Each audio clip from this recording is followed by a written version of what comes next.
आम्ही पूर्ण मी आत्ता या ठिकाणी म्हणतो, जय हनुमान ज्ञान गुरुसागर, जय कपीसती लोक उजागर, रामदूत अतुलित बलधाम, अंजनी पुत्र पवन सुत नामा, महावीर विक्रम बजरंगी, कुमति निवार सुमति के संगी, कंचन बरन विराज सुबेसा, कानन कुंडल कुंचित केसा, हाथे ध्वज बजा विराजे, कांधे मुंज जनेऊ साजे, संकट सुवर्ण केसरी नंदन, तेज प्रताप महाजगवंदन, विद्यावान गुणी चातुर, राम काज करिबे कातुर. पूर्ण म्हणून दाखव लावा आमच्या कि एक महिला को नामोहरम करने के लिए, एक महिला को पस्त करने के लिए हजारों लोगों को इकट्ठा किया जाता है, आने जाने वाले के ऊपर हमला किया जाता है, उनके घर में पुलिस भेजकर उनको अरेस्ट किया जाता है. और इसमें आश्चर्य की बात यह है कि राजद्रोह का, देशद्रोह का, सिडिशन का आरोप उनके ऊपर लगाया जाता है. अगर हनुमान चालीसा बोलना ये देशद्रोह होगा, ये राजद्रोह होगा, तो हम में से हर व्यक्ति. तो देवेंद्र फडणवीस ने कहा कि हम में से हर व्यक्ति हनुमान चालीसा का पाठ करेगा. बाकायदा उन्होंने प्रेस कॉन्फ्रेंस के दौरान हनुमान चालीसा पढ़ी और ये कहा कि हमारे लोगों पर पुलिस के सामने अत्याचार होता है, उन पर हमले किए जाते हैं और कोई कुछ नहीं करता. हिटलरशाही चल रही है महाराष्ट्र में. हनुमान चालीसा से नफरत क्यों है महाराष्ट्र सरकार को? तमाम तरह के सवाल उठाए देवेंद्र फडणवीस ने. और हमारी पूरी तैयारी है, मैंने तो पहले ही कह दिया, हमारा कोई नेता डरता नहीं. जितनी केसेस लगानी है लगाए, हम संघर्ष करेंगे.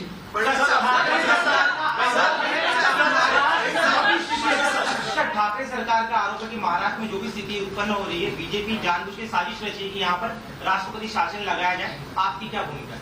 ऐसा है, रोने वाले लोग हैं, ये खुद ही खुद को झापड़ मारते हैं और जोर जोर से रोते हैं, मारा मारा मारा. इस प्रकार की प्रवृत्ति के लोग हैं. त्यांचा आरोप आहे की त्यांचा आरोप असा आहे की किरीट सोमय्यांनी पण स्वतःला मारून घेतलं, तर त्याचे सीसीटीव्ही फुटेज तपासणार आहे. सीसीटीव्ही फुटेज तपासल्यामुळेच त्यांना कारवाई करावी लागली आहे. आणि हे सगळं सीसीटीव्ही फुटेज या ठिकाणी उपलब्ध आहे. मोहित कंबोजच्या केसमध्येही पहिल्यांदा एक नरेटिव्ह त्यांनी तयार करण्याचा प्रयत्न केला की त्यांनीच गाडी अंगावर घातली. इथपर्यंत कोणी म्हणाला त्यांनी ऍसिड गाडीत ठेवलं, कोणी म्हणाला त्यांनी दंडुका गाडीत ठेवला. सीसीटीव्ही फुटेजमध्ये लक्षात आलं की शिवसेनेच्या कार्यकर्त्यांनी, गुंडांनीच त्याच्यावर हल्ला केलाय. म्हणून शेवटी 307चा कलम लावावा लागला. तीच परिस्थिती आहे. सगळं सीसीटीव्ही मध्ये किरीट सोमय्यांचे कैद आहे. त्यामुळे किती खोट्या स्टोऱ्या यांनी तयार केल्या तरी त्याचा काही फायदा होणार नाही.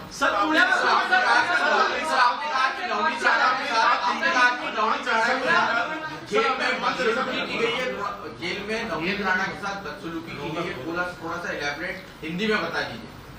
देखिए, मैंने हिंदी में भी बताया है कि अभी अभी जो जानकारी प्राप्त हुई है, श्रीमती नवनीत राणा जो निर्दलीय सांसद है, हनुमान चालीसा बोलने पर उनके ऊपर सिडिशन की कार्रवाई, राजद्रोह की कार्रवाई की गई.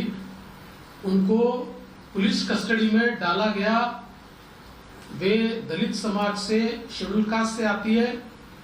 उनको उनके समाज के ऊपर से गाली दी गई. एक महिला होते हुए भी पीने का पानी नहीं दिया गया, उनको वॉशरूम जाने नहीं दिया गया और बहुत ही गंदा व्यवहार उनके साथ हुआ. ऐसा पत्र उन्होंने उनके वकील के थ्रू देश की लोकसभा के स्पीकर को भेजा है.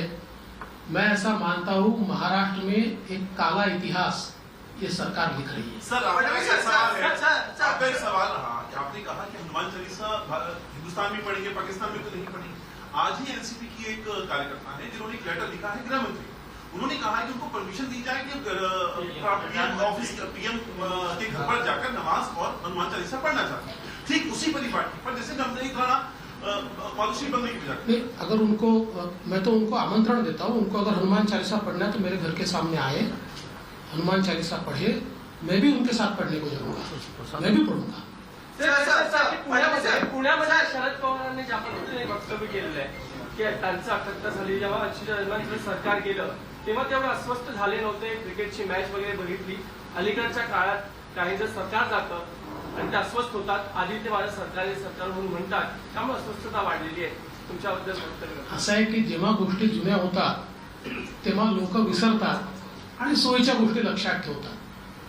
कोणी सरकार पाडलं, मग पुन्हा काँग्रेसमध्ये कोण गेलं, मग पुन्हा काँग्रेसचं सरकार कोणी पाडलं, मग पुन्हा काँग्रेसमध्ये कोण गेलं, याचा इतिहास हा सगळ्यांनी बघितलाय. अशा प्रकारे सरकार पाडणं, काँग्रेस बाहेर पडणं, काँग्रेसमध्ये जाणं अस्वस्थतेशिवाय थोडी होतं. कोणी स्वस्थ बसला आणि मॅच पाहतो तो थोडी असं करतो.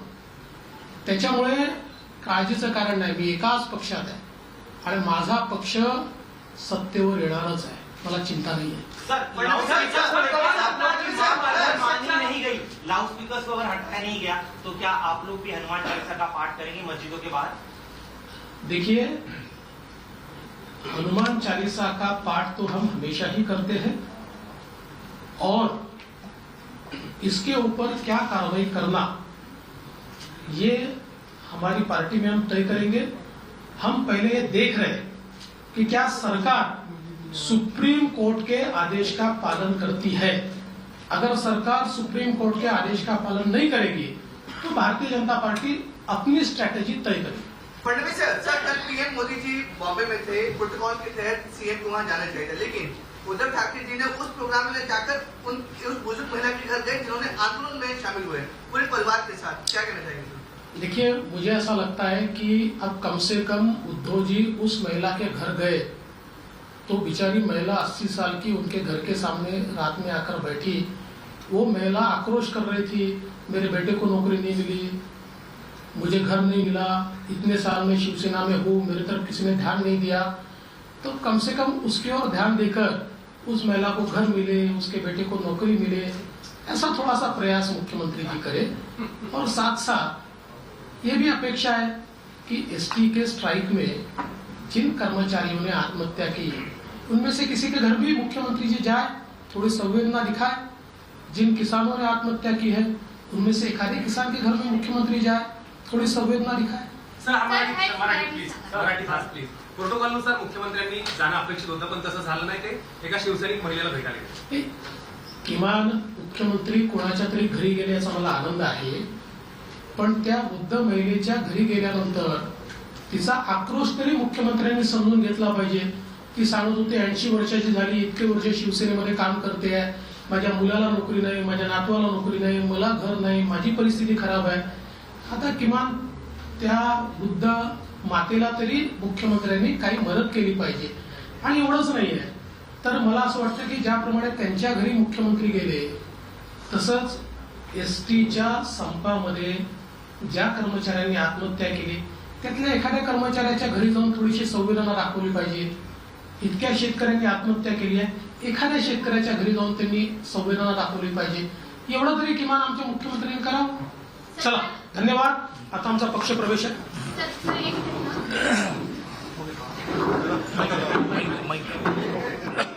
तो इस वक्त आपको बता दें कि प्रेस कॉन्फ्रेंस की जा रही थी बीजेपी की ओर से. देवेंद्र फडणवीस जो साफ तौर पे कई बातें यहाँ पर गंभीर आरोप भी लगा रहे थे कि जो कुछ इस वक्त महाराष्ट्र में हो रहा है वो वहां के सीएम के इशारों पर हो रहा है. जिस तरीके से नवनीत राणा के साथ सलूक किया गया है कस्टडी में, इसका भी बड़ी खबर लगातार सामने आ रही है महाराष्ट्र की राजनीति से. प्रेस कॉन्फ्रेंस हुई है, इस दौरान फडणवीस के निशाने पर रही महाराष्ट्र सरकार. हनुमान चालीसा से नफरत क्यों है, उन्होंने सवाल पूछा. नवनीत पर राजद्रोह का केस लगाया. चालीसा पाठ करना क्या राजद्रोह है, और अगर है तो हम सब पर राजद्रोह लगाए, हम डरेंगे नहीं, संघर्ष करेंगे. ये तमाम बातें जोरदार निशाना साधा है देवेंद्र फडणवीस ने महाराष्ट्र सरकार पर. साथ ही उन्होंने प्रेस कॉन्फ्रेंस के दौरान खुद हनुमान चालीसा का पाठ भी किया. तो देखिए, नवनीत राणा ने जो चिट्ठी लिखी है लोकसभा स्पीकर को, उसमें जो बातें कही गई है वो हम बता रहे हैं. कस्टडी में पुलिस ने प्रताड़ित किया है, जाति सूचक शब्दों का इस्तेमाल किया गया है. जो गंभीर आरोप लगाए जा रहे हैं वो हम बता रहे हैं, आपत्तिजनक शब्दों का इस्तेमाल किया गया है. उस चिट्ठी में नवनीत राणा ने लिखा है, मूल अधिकारों से वंचित रखा गया है, पीने का पानी तक नहीं मुहैया करवाया गया है. तो ये बड़ी बातें जो चिट्ठी में लिखी गई हैं. जानवरों से भी बदतर सलूक किया जा रहा है उनके साथ. बता दें कि नवनीत राणा फिलहाल जेल में बंद है। उन्होंने लोकसभा स्पीकर को चिट्ठी लिखकर बताया है कि उनके साथ किस तरह का व्यवहार हो रहा है। गंभीर आरोप लगाए हैं, पुलिस पर दुर्व्यवहार का आरोप लगाया है। कस्टडी में उन्हें गालियां दी गई हैं, कस्टडी में पानी तक नहीं पीने को दिया गया। ये तमाम बड़े आरोप चिट्ठी के माध्यम से लगाए गए हैं। ये कहा गया है कि उनके मूल अधिकारों का हनन किया गया है। आपको बता दें कि अपने वकील के जरिए उन्होंने ये चिट्ठी भेजी है लोकसभा स्पीकर को।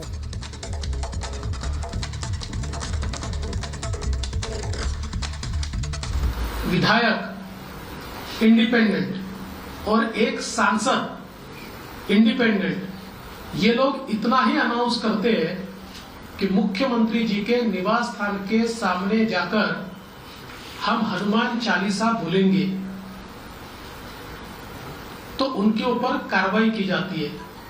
मेरा सवाल यह है कि हनुमान चालीसा महाराष्ट्र में नहीं बोली जाएगी तो क्या पाकिस्तान में बोली जाएगी?